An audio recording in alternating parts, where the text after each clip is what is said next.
মিরপুরের মতো উইকেটে যেখানে উইকেটে টিকে থাকায় কষ্টের ব্যাপার, সেখানে সৌম্য সরকার খেললেন এক বিধ্বংসী ইনিংস। দলকে জেতানোর পাশাপাশি নিশ্চিত করলেন সিরিজও।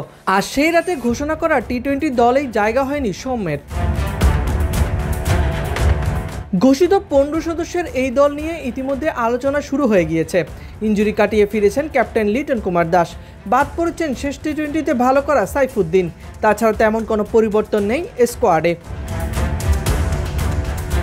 তবে সৌম্য সরকারের দলে না থাকার ব্যাপারটা কিছুটা অবাক করেছে সমর্থকদের। ওয়েস্ট ইন্ডিজের বিরুদ্ধে ওয়ানডে দলে সর্বোচ্চ রান সংগ্রাহক হলেন সৌম্য সরকার। প্রথম ওয়ানডেতে ব্যাট হাতে ব্যর্থ হলেও দ্বিতীয় ওয়ানডেতে করেন গুরুত্বপূর্ণ 45 রান। আর শেষ ম্যাচে তো 86 বলে 91 রান করে জিতে নেন ম্যান অব দ্য ম্যাচের পুরস্কার। যে ইনিংসটিতে 7টি চারের পাশাপাশি হাঁকান 4টি ছক্কা। ইনিংস জুড়ে ছিলেন বেশ আত্মবিশ্বাসী ও সাবলীল।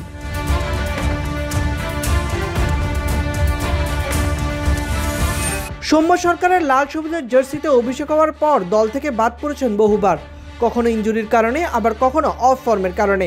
সৌম্যের কেরিয়ারের সূচনাটা বেশ ভালোভাবে করলেও কেরিয়ার জুড়ে হয়েছে বহু উত্থান পতন।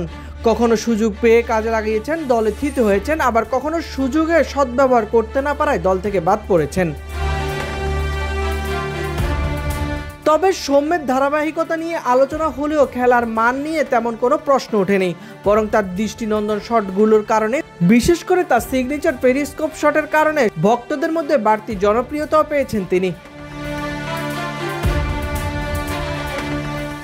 দীর্ঘদিন যাবৎ দলের বাইরে থাকা সৌম্য সরকার ওয়ানডে সিরিজে লাল সবুজের জার্সি গায়ে ভালো একটি সিরিজ পার করেছেন।